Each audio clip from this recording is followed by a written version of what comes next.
This is the Music Halls of Fame podcast. This week, we honor the year in music for 1991, along with an inductee of the Rock and Roll Hall of Fame class of 1991. We also make the case for you to vote for George Michael to be inducted into the Rock and Roll Hall of Fame, and our Spotlight Museum is the Graceland Mansion and Museum in Memphis, Tennessee.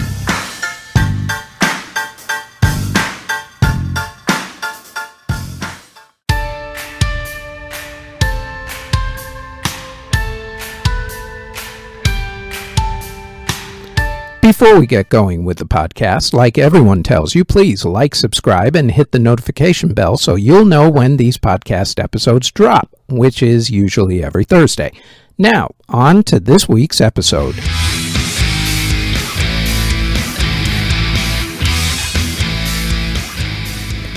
The year was 1991. In music, the way that music charts were formulated changed that year as Billboard magazine started using the Nielsen SoundScan computer software to give a more accurate version of what was selling and made it less corruptible. There were still problems at first. For instance, the Tower Records music chain stores didn't use the same software as everyone else, which skewed numbers until every store got on the same page finally. 3 people were killed, meanwhile, during a crush at an AC/DC concert. Hollywood's famed record plant studio closed down. The Madonna tour documentary Truth or Dare premiered in movie theaters. The first Lollapalooza festival was held that year. And Aerosmith, Janet Jackson, and the Rolling Stones all signed mega million-dollar record contracts. The biggest album of the year was Metallica's Black Album. However, Nirvana's Nevermind and grunge officially broke through to the mainstream as Pearl Jam also released their album 10 and Soundgarden released Bad Motorfinger. The Seattle Sound, as grunge was officially called, also was the final nail in the coffin of the hair band and hard rock era, as going forward, bands like Loverboy, Rat, and Cinderella started to lose favor with the public, at least until 80s nostalgia kicked in during the past 5 years or so. Def Leppard released the album Adrenalize, which was the last successful gasp from the hair band era, if you will. Guns N' Roses actually landed the first punch to hair bands with their earlier album Appetite for Destruction in 1987, but helped to finish off corporate hard rock bands with their 1991 albums Use Your Illusions 1 and 2. This isn't to say that metal was dead, not by a long shot. Metal just happened to move overseas as bands from the Scandinavian countries became popular, bands like Suffocation and Entombed.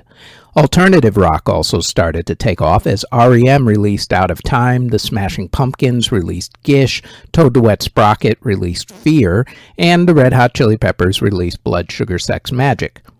Other big albums that year were Natalie Cole's Unforgettable with Love, Michael Jackson's Dangerous, Simply Red's Stars, the KLF's The White Room, Dire Straits' On Every Street, Ozzy Osbourne's No More Tears, Bryan Adams' Waking Up the Neighbors, Prince's Diamonds and Pearls, Michael Bolton's Time, Love, and Tenderness, the soundtrack to the Disney animated movie Beauty and the Beast, and Queen's final album, while Freddie Mercury was still alive, Innuendo.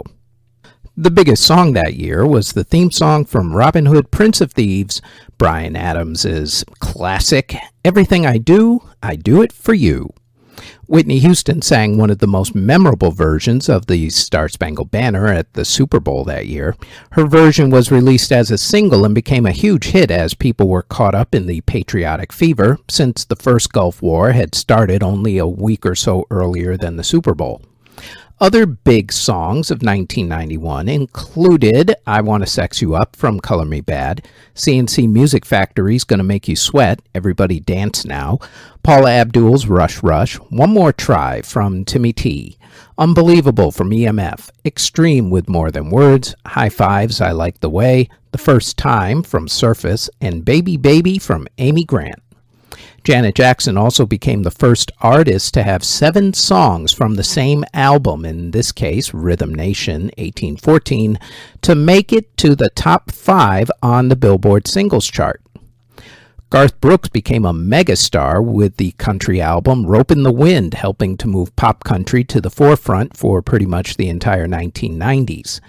Other big country albums included Don't Rock the Jukebox by Alan Jackson, It's All About to Change by Travis Tritt, For My Broken Heart by Reba McEntire, Pocketful of Gold by Vince Gill, Don't Go Near the Water by Sammy Kershaw, Heroes by Paul Overstreet, Brand New Man by Brooks and Dunn, Aces by Susie Boggess, and What Do I Do With Me by the legendary Miss Tanya Tucker.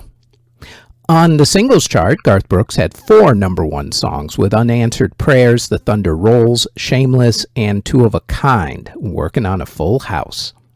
George Strait had 3 number-1 songs with You Know Me Better Than That, If I Know Me, and I've Come to Expect It From You.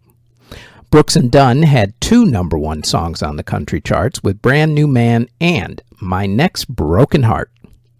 Alternative rap took hold in 1991, beginning with Tribe Called Quest's Low End Theory and continuing with classic rap albums from Gang Starr and De La Soul. 80s hip-hop superstars Public Enemy came out with their last big album, Apocalypse 91, The Enemy Strikes Black. MC Lyte, Queen Latifah, and Naughty by Nature also released hit albums in 1991. Big hip-hop songs from the year included the Ghetto Boys' Minds Playing Tricks on Me, A Tribe Called Quest, Check the Rhyme, and Scenario with leaders of the new school. DJ Jazzy Jeff and the Fresh Prince's Summertime, Naughty by Nature's OPP, Ice-T's Original Gangster, Black Sheep's The Choice Is Yours, Cypress Hill's How I Could Just Kill a Man, Main Source's Live at the Barbecue, and De La Soul's Millie Pulled a Pistol on Santa. In dance music, DJ Magazine started publication in 1991. Trip Hop made its debut of sorts when Massive Attack released their album Blue Lines. The city of Frankfurt, Germany became the capital of trance music for a time as producers like Resistance D brought their spin to a dance genre that was beginning to find its way to a wider audience. Eurodance held its own with hit songs from artists like Black Box, Crystal Waters, Enigma, London Beat, La Tour, the KLF, Corina, and Stereo MCs. It would be about another 20 years or so before electronic dance music completely exploded and became the dominant genre of the 2010s. However, pop dance, as it was known back then, did very well in 1991 with dance hits by Delight, Madonna, Mariah Carey, Kathy Dennis, PM Dawn, CNC Music Factory, Prince, and Marky Mark and the Funky Bunch. Even U2 stepped into the electronica era with their EDM-infused album, Achtung Baby. Christian contemporary music broke through in 1991 as artists Michael W. Smith and Amy Grant both had huge hit albums. Luis Miguel brought boleros back to the mainstream in the 1990s with his album Romance. Other Latin music artists who were big in 1991 included Ana Gabriel, Miriam Hernand, Juan Gabriel, Cheyenne, Daniela Romo, Bronco, Maz, Selena y los Dinos, and Luis Enrique.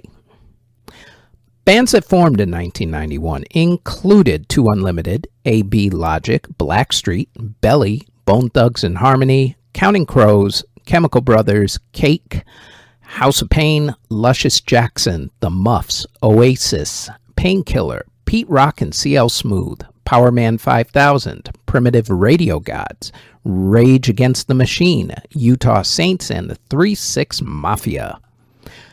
Bands that broke up, of course, until their inevitable reunions, or at least announced their hiatus in 1991, included the Two Live Crew, Alias, Animal Logic, Bad English, Big Pig, Edie Brickell and the New Bohemians, Devo, Dio, NWA, Y&T, Modern English, Traveling Wilburys, Transvision Vamp, Lisa and Cult Jam, Talk, Talking Heads, The Throwing Muses, Stetsasonic, Bruce Hornsby and the Range, and the Fat Boys. The Knack and Procol Harum reformed in 1991 as well. Artists who were born in 1991 included Ed Sheeran, Karol G, Louis Tomlinson of One Direction, Charlie Puth, Jessie Nelson, and Leah Ann Pinnock of Little Mix, Anna Marie, rappers DaBaby, Offset, Quavo, Young Thug, NF, Fetty Wap, Moneybagg Yo, PNB Rock, and Tyler the Creator. November 24th of 1991 was the date that Freddie Mercury of Queen passed away from complications from AIDS, and Eric Carr of Kiss passed away from cancer. Legendary festival promoter Bill Graham was killed in a helicopter crash that year. Also passing away in 1991 was Eric Clapton's son Connor, who fell out of a window in New York City. His passing became the subject of Clapton's hit single Tears in Heaven. 7 members of Reba McEntire's touring band passed away in a plane crash. Other musical artists who passed away included Steve Clark from Def Leppard, jazz trumpet player Buck Clayton, composer Ernst Krenek, singer and actor Yves Montand, singer Mort Schumann, musician Andrzej Panufnik, singer Tennessee Ernie Ford, musician Ole Bic, singer Roy Black, jazz great Miles Davis, singer Dottie West, violinist Zeno Francescatti, jazz saxophonist Charlie Barnett, pianist Claudio Aura, jazz saxophonist Stan Getz, Temptation singer David Ruffin, singer Gene Clark, Egyptian singer Mohammed Abdel Wahab, composer Carmine Coppola, guitarist Johnny Thunders, musician Steve Marriott, composer Doc Pomus, guitar maker Leo Fender of Fender Guitars, French singer Serge Gainsbourg, lyricist Howard Ashman, and singer and actor Renato Rascal. At the Grammy Awards for the music of 1991, Natalie Cole won 3 of the 4 major awards, including Album of the Year for Unforgettable with Love and Song and Record of the Year for her duet with her late father, Nat King Cole, Unforgettable. Mark Cohen, whose big hit was Walking in Memphis, won Best New Artist that year. At the American Music Awards, the big winners were Color Me Bad, CNC Music Factory, Michael Bolton, Paula Abdul, Luther Vandross, Garth Brooks, Reba McEntire, and Bryan Adams. At the Billboard Music Awards, Mariah Carey was Artist of the Year. At the MTV Video Music Awards, REM won Video of the Year for the song Losing My Religion. At the Eurovision Singing Contest, which was held that year in Rome, Italy, Carola from Sweden won for the song Fangad av en Stormvind. At the Academy Awards for the music of 1991, the movie Beauty and the Beast won Best Score for Alan Menken and Best Song for its self-titled theme song. At the Tony Awards, the Will Rogers Follies won Best Musical and Fiddler on the Roof won Best Revival of a Musical. The Pulitzer Prize was shared that year between Shamalit Ran for Symphony, Bright Sheng for 4 Movements for Piano, and Charles Fussell for Wild. The Rock and Roll Hall of Fame held its induction ceremony for its class of 1991 on January 16th at the Waldorf Astoria Hotel in New York City. The mood of the ceremony was overshadowed by the start of the Gulf War, which started while the ceremony was actually going on, with an attack on the city of Baghdad in Iraq.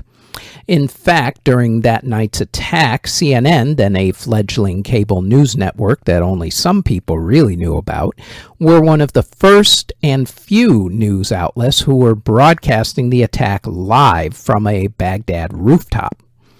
It turned CNN into must-watch TV at that point. Even people at the ceremony were trying to find televisions to watch this.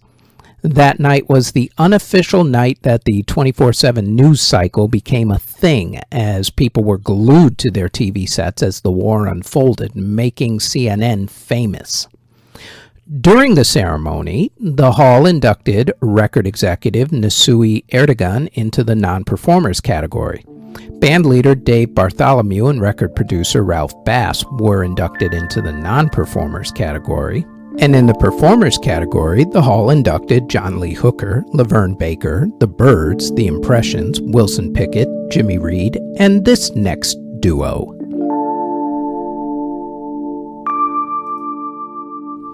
In 1956, Anna Mae Bullock was just a nursing assistant going to the clubs at night in St. Louis, Missouri. One night, she watched a local band called the Kings of Rhythm at a bar that Anna's sister worked at. Anna loved what she heard, so much so that she started dating the band's saxophonist, which worked out okay because the sister was dating the band's drummer. The band was led by Ike Turner, who was an accomplished musician, band leader, and label talent scout for some of the Midwest R&B record labels. One night during an intermission, someone in the band decided to let Anna sing along. Her voice impressed the band so much that she sang some songs with the band during that next show and became a backup singer. In 1960, the band had studio time booked and were supposed to record with Art Lassiter. Lassiter didn't show up for the gig, so they let Anna sing the song. After all, they had the studio booked, and studio time was expensive even back then. Anna's song was so good that the band was convinced to send it to a local radio station. The band was also convinced to change direction. Ike Turner decided to change the name of the backup singers to the Ikeettes. He also promoted Anna to lead singer and gave her a stage name, Tina Turner. Ike ended up marrying Tina in 1962, but they also had an extremely tumultuous relationship, to put it very nicely. See the movie What's Love Got to Do With It, starring Angela Bassett and Lawrence Fishburne, if you really want to know those details. I'm not going to get into them here. They're a little too sordid. They ended up eventually divorcing in 1977. Both of those solo careers would languish for a time, and at that point, with Tina being a single mother trying to feed her kids with very little money coming in, things were really rough for her. It was so tough that she had to take a gig at the Sun City Resort in South Africa, which put her in violation of sanctions that were in place against the South African racist apartheid regime at the time. Tina would finally get a solo hit single in 1983 when her remake of the Reverend Al Green song Let's Stay Together was the first single released from her Private Dancer album. Then she came storming back with full force with the song What's Love Got to Do With It, which became an instant classic in 1984, along with 5 more top 10 hits and record-breaking tours. The nicknamed Queen of Rock and Roll was inducted into the Rock and Roll Hall of Fame class of 2021 for her solo career. Ike, meanwhile, tried to continue on by forming the group the Ikeettes in various formations over the next 30 years. He also had his demons to go along with his temper, chief among them drugs. He ended up serving time in jail for cocaine possession. In fact, when he was in jail, that was when he and Tina were inducted into the Rock and Roll Hall of Fame. After prison and while reforming the Ikeettes again and touring, Ike continued his battle with drug addiction before eventually dying from a cocaine overdose in 2007.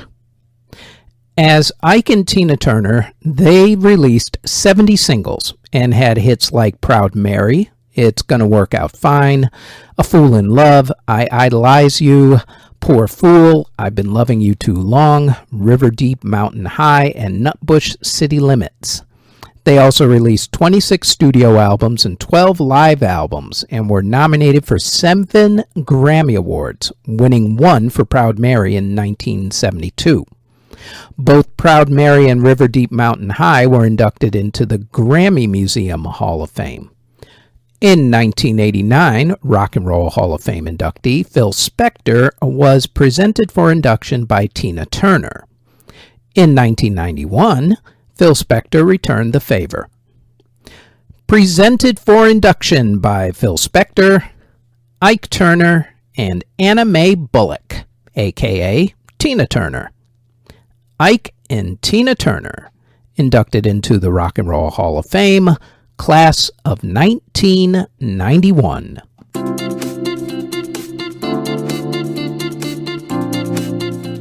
Before we get to the rest of the podcast, we'd like to tell you about our other podcast, the Music History Today podcast. Every day we tell you what happened on that date in music history, along with music releases, birthdays, and passings. So, if you like this podcast and want more music history, then please search the Music History Today podcast in audio or video form on YouTube or wherever you get your podcast from.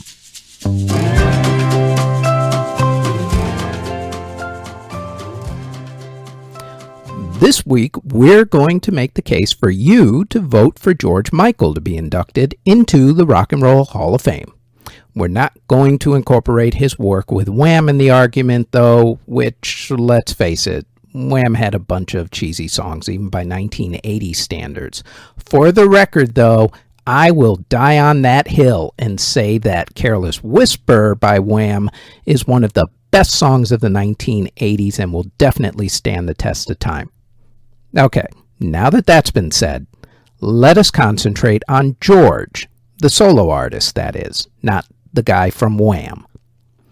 Due to his many legal fights with his record labels, George only put out 5 solo studio albums. All of those albums went to number 1 in England, except for 1999's Songs from the Last Century, which went to number 2. In America, that same album went to number 157, while his final album, 2004's Patience, went to number 12. His other 3 albums went top 10. His first solo studio album, Faith, was a mega smash, reaching number 1 and selling over 20 million copies worldwide, including over 10 million copies in America alone. It also made George very skittish about fame for some reason, despite already tasting superstardom as a member of Wham, and the lasting effects of mega fame haunted him until he prematurely passed away. Listen Without Prejudice Volume 1 did extremely well as well. It was after that album that he and Columbia Records had problems and he wasn't able to record until he was allowed to leave the record label finally. He then ended up at Virgin Records and released the album Older in 1996, which went to number 1 in 6 different countries. Singles-wise, he released 34 singles. Of those, 12 hit the top 10, with 8 of those going to number 1. As far as his influence and legacy, George helped to influence artists like Adele and Ed Sheeran, not to mention countless other blue-eyed soul singers. George himself was nominated for 174 major awards. Of those, he had 56 wins. He won 2 Grammy Awards, including Album of the Year for Faith, 4 American Music Awards, 12 Billboard Music Awards, 5 Brit Awards, and 4 MTV Video Music Awards. Plus, dude could sing. You can actually help vote for George Michael to be inducted into the Rock and Roll Hall of Fame. Go to rockhall.com to vote, but you don't actually have much time. Depending on when you're listening to this particular podcast, fan voting will either have only a day or 2 left, or it will be too late, as voting ends on Friday, April 28th. Then, the Hall will announce the final list of inductees for the upcoming class at some point during the month of May, they say.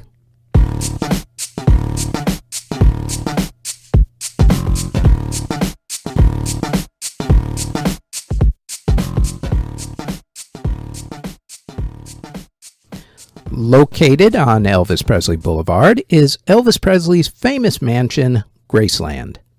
The original owner of the 13.8 acres of the mansion was Stephen C. Toole, who owned a commercial printing firm at the time. The land and the mansion were named after Toole's daughter, Grace. The mansion was built in 1939, and Elvis bought it in order to get away from fans and the press, since they kept showing up at his old place in Memphis. He paid $102,500 for Graceland on March 19, 1957. Graceland has a first floor and a basement. There is a second floor as well. However, it's closed to visitors because the second floor is where Elvis Presley passed away, in his bathroom famously. The floor is still maintained to be exactly as he left it on that fateful day of August 16, 1977, when he passed away. The floor is actually maintained right down to the styrofoam cup that was on a shelf that day and the last record he ever listened to, which is still on the record player to this very day. Graceland is the second most popular house in America, right after the White House. It was opened as a museum on June 7, 1982. In 1991, it was added to the National Register of Historic Places, and in 2006, it was declared a National Historic Landmark. Lisa Marie Presley inherited the mansion in 1993 when she turned 25.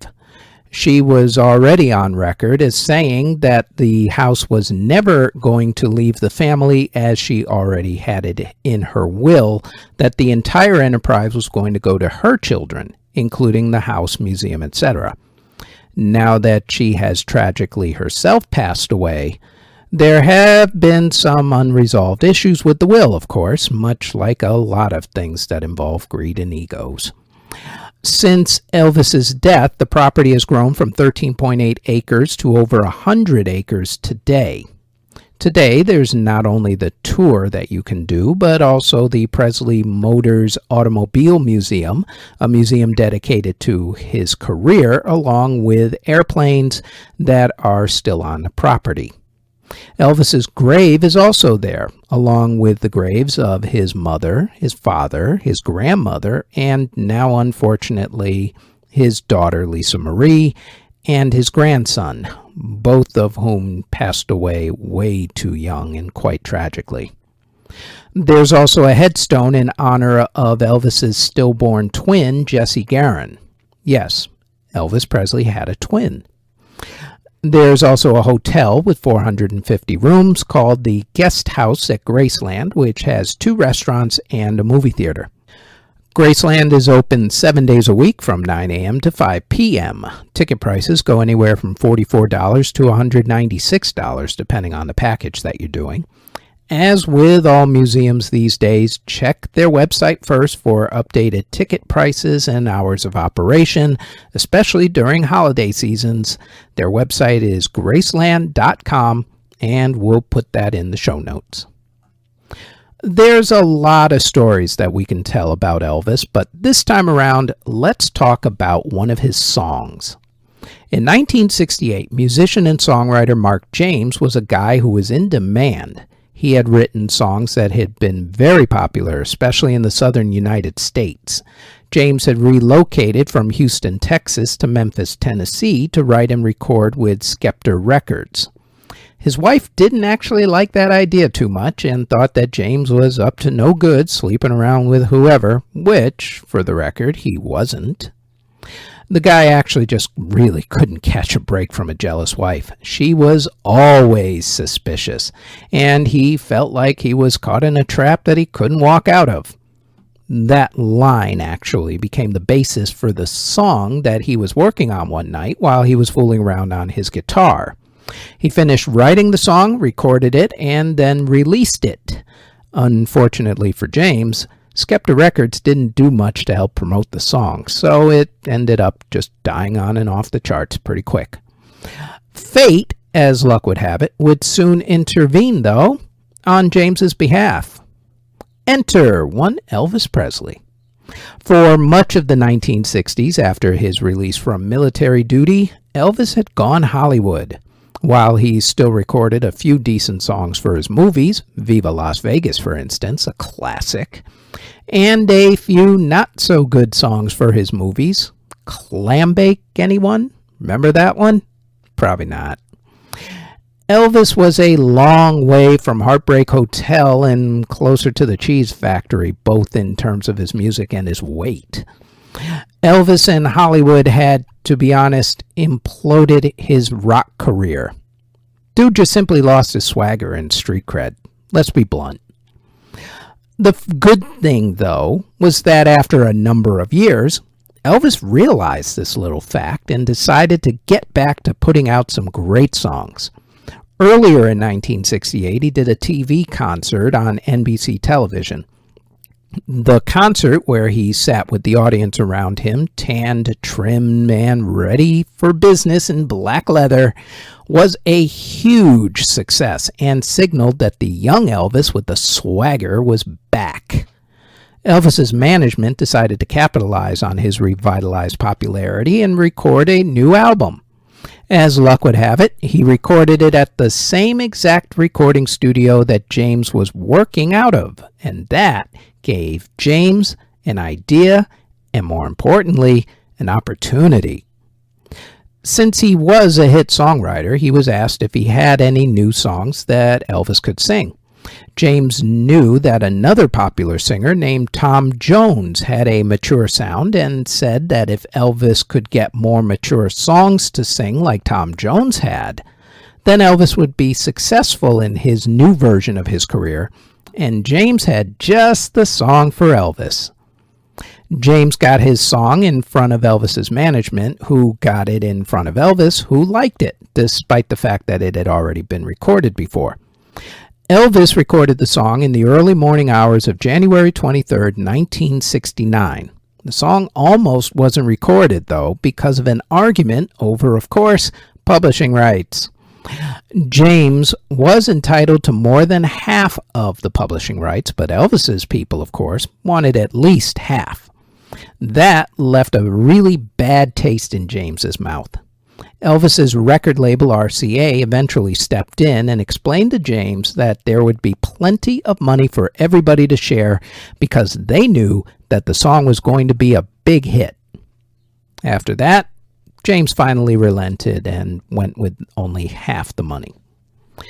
The record company, as it turns out this time, was absolutely 100% correct.